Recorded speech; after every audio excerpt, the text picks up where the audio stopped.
And now, from beyond our dimension, this is the JeffMara podcast. Here's Jeff. My guest is Byron W. Lacy, author, artist, near-death experiencer, and ET contactee whose life has been saved by aliens at least 10 times. Byron, thanks for joining me and welcome. Thank you. I appreciate it, Jeff. Byron, let's start from the beginning. And how did this contact start for you? It started in 1956, and I didn't know what it was.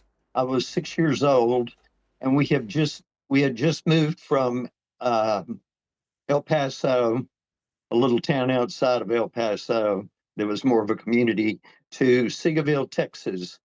And we moved in March, so it was between March and summer when this happened.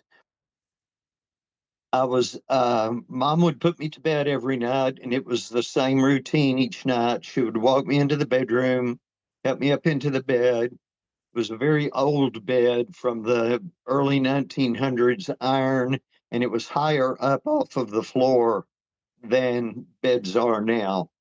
And she helped me into the bed because I was a little thing, 6 years old or 5, probably 6.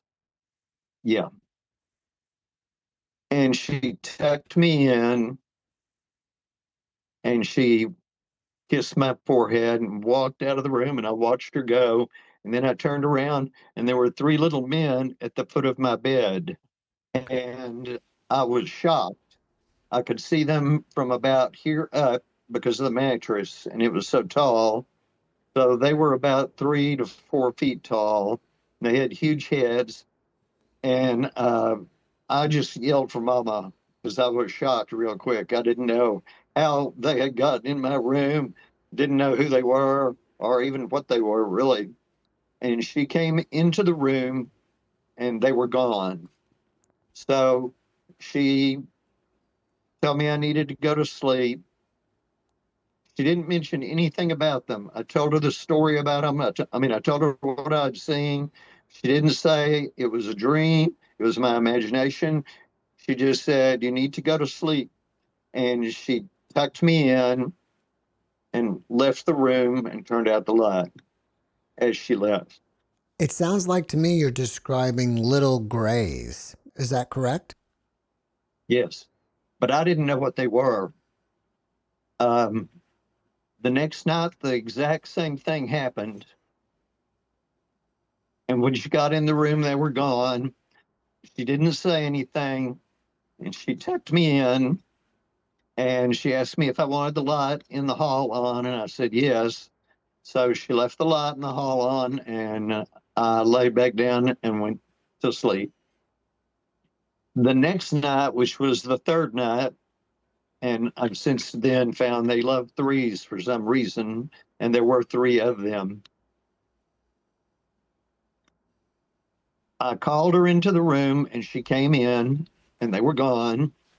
And she sat down on the bed this time, and she said, son, if they come in here anymore, don't call me. Wow. Because they won't be here when I get here. You're going to have to learn to deal with them yourself. And I felt sort of weird, but I said, okay.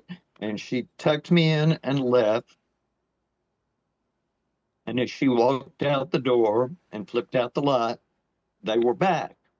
And so then I noticed that there was also a very tall person that looked like Captain Hook over to my left.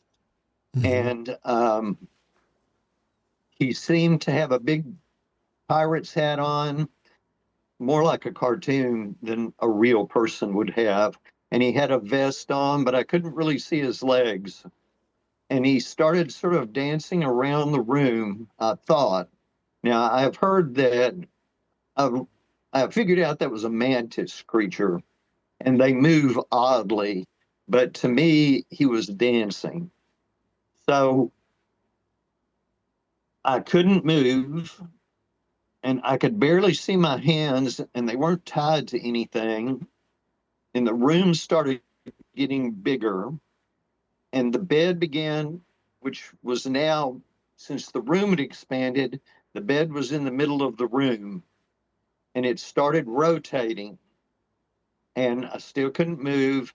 The guy was dancing, and the little grays, it was like they were glued to the end of the bed. They just stayed exactly where they were and moved with it. And I was just about to flip out when it was all gone. The room was back to normal size, the little guys were gone, and the mantis was gone.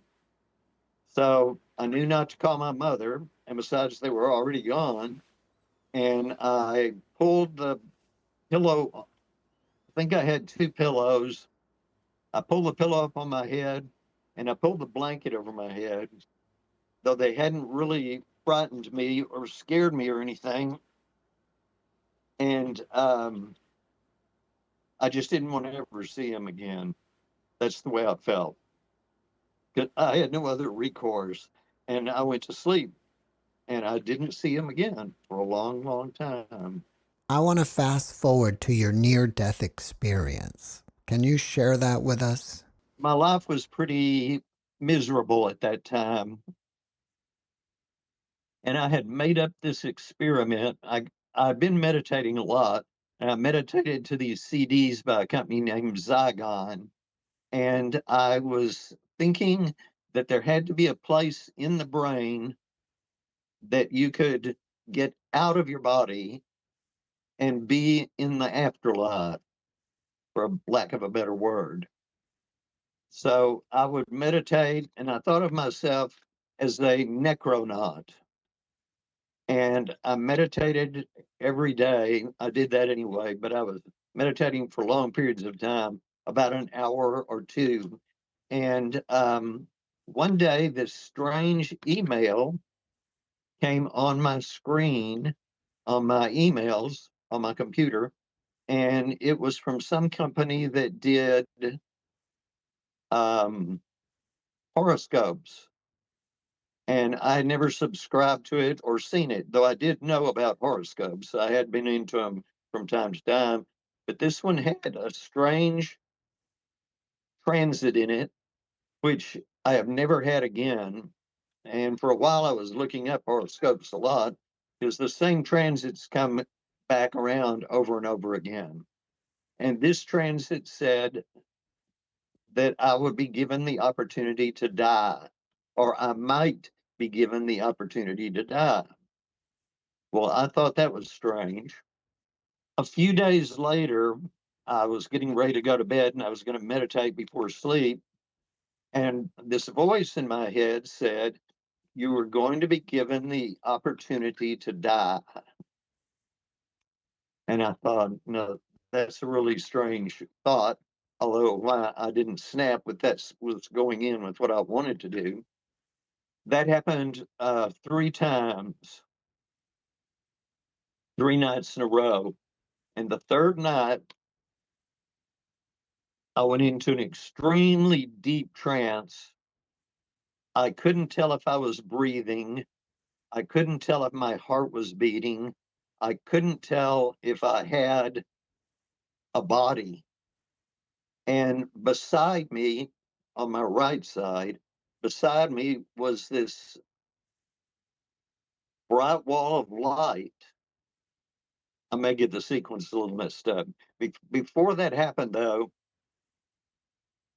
I started seeing my life, my entire life, flash before my eyes, my interactions with people, things that had happened to me, and all the things bad that had happened to me that had left an impression inside of my mind seemed to leave. And I started feeling lighter and lighter and lighter and better. And luckily, I hadn't really harmed anyone in my life or been mean. So that was just gone. Everything was gone. All the problems I'd had with my father were gone. Everything. And then the wall of light appeared, this bright wall of light. although I could look at it. It was as bright as any light I've ever seen, but it didn't affect, of course, I didn't really feel like I had eyes. And at that point, I felt like I could go into that light. But then I started thinking, if I go into that light, I live 15 miles out of town. I may not be able to go get out, or I might be right in the middle of a heart attack. And I don't know if I'm really ready to die right now. And then this voice, which I had heard before, in fact, it was the one that was said I was going to have the opportunity to die. And I had heard it a few other times. And it was after that that I realized it was a mantis. That's a different story. Anyway, he goes, huh, you wanted this, and I went to a lot of trouble to get it for you, and now you're not going to go. And he laughed 3 times. The first time, the wall of light turned into a spear. The second time, it got smaller. The third time, it was gone. And I was wide awake, and he was gone.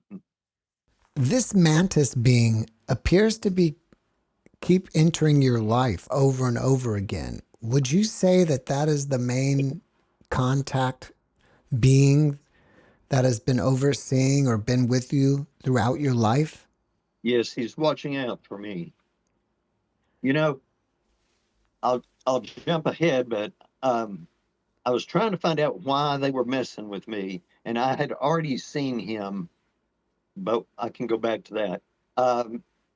So there was a period of time after I saw him that they talked to me psychically. Not very much, in brief comments about things, but he finished saying what he was going to say. I knew that, and I said, "Hey, before you go, I want to know something." And he said, "What?" And I said, "Why?"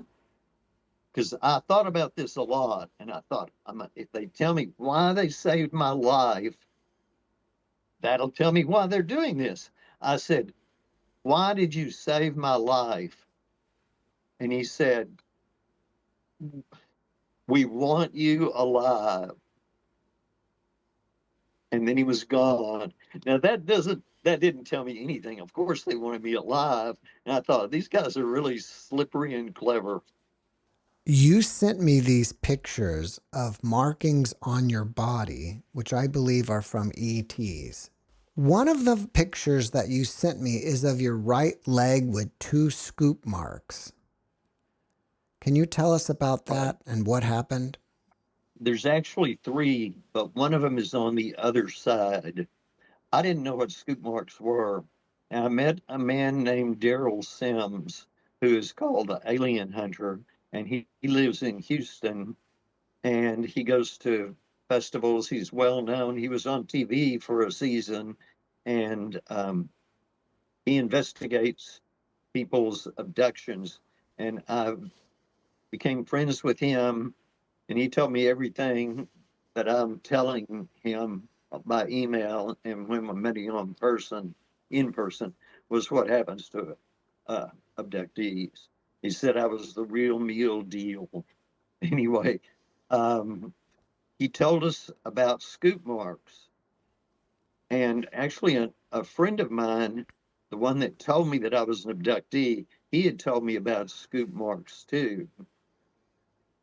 And he told me they wrap implants in them because for a long time the implants were made out of metal and different things that our body would reject unless they wrapped them in a sheath of skin.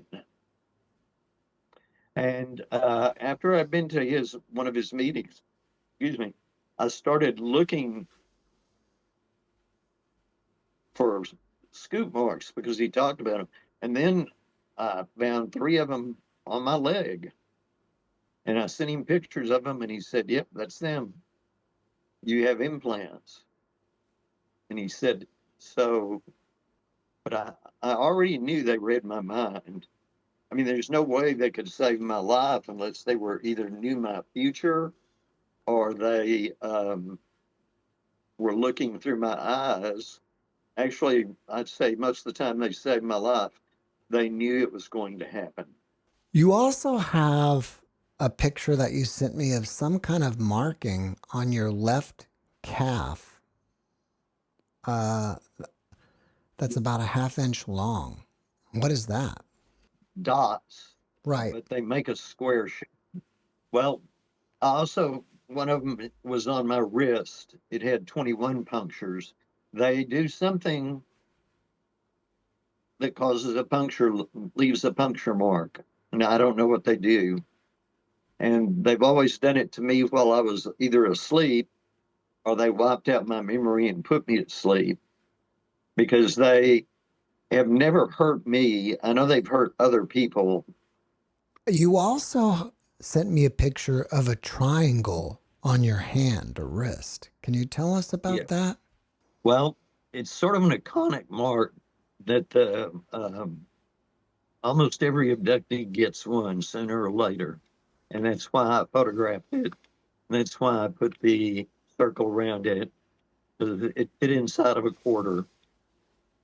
And most people who have read about abductions have read about the triangular mark. Once again, those guys, they just love three for some reason. Of course, three is completion. One is coming up with the idea, two is working to make the idea happen, and three is manifestation of the idea. Did you make some sort of contract with the aliens, either pre-birth or early in your life? You know, there were people talking about that on the internet. And because once I knew I was an abductee, I went on the internet to find a support group first before I ever met Daryl Sims.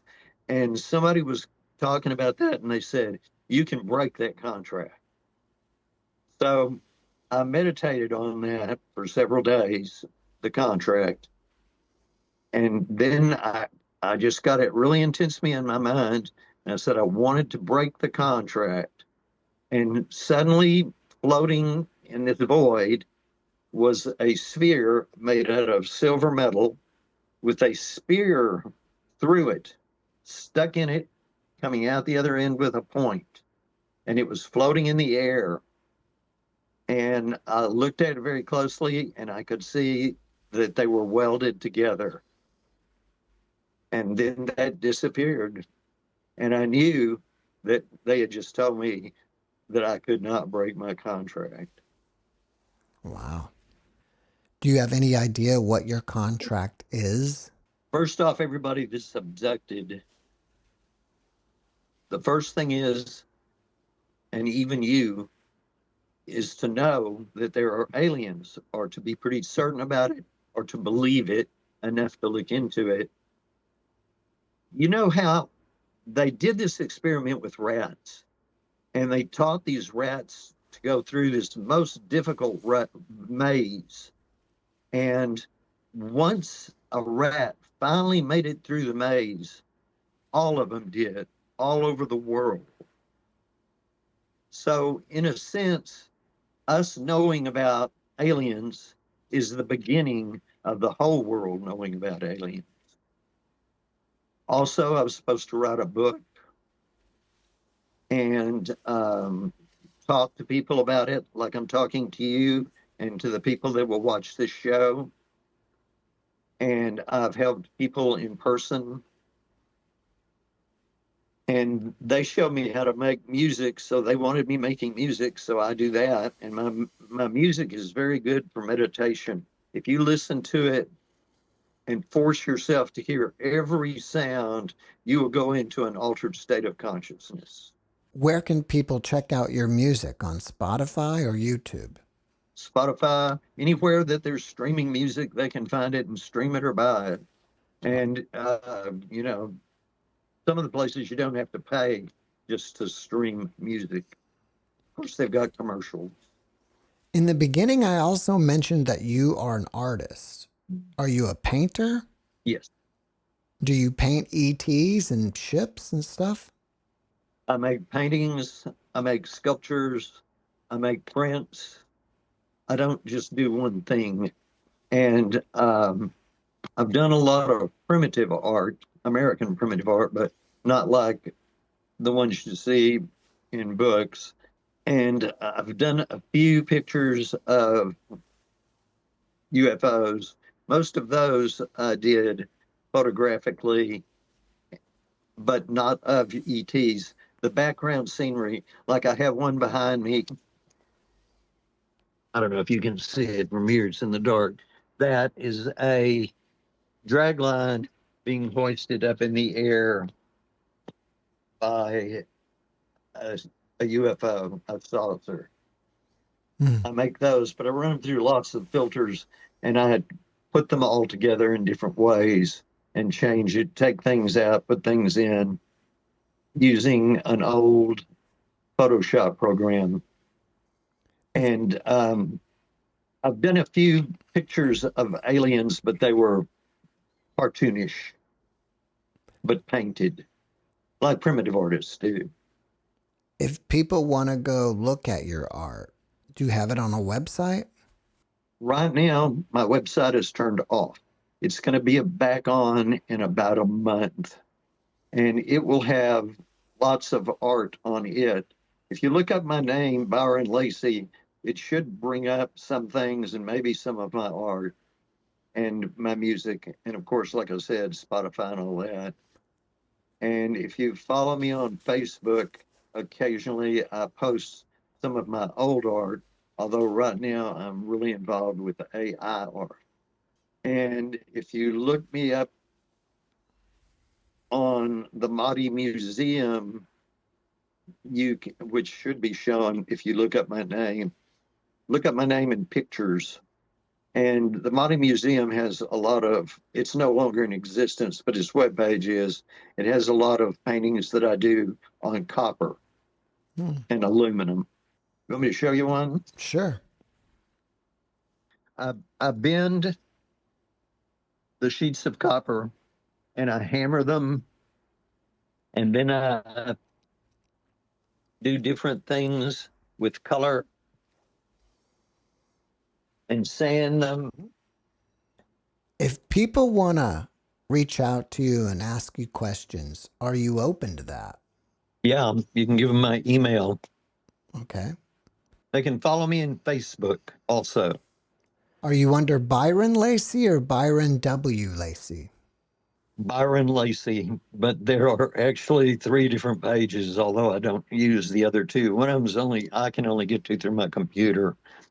It has I forget what you call it, the screen behind the photograph at the top has a space scene of, I think 1 or 2 people from one of my albums.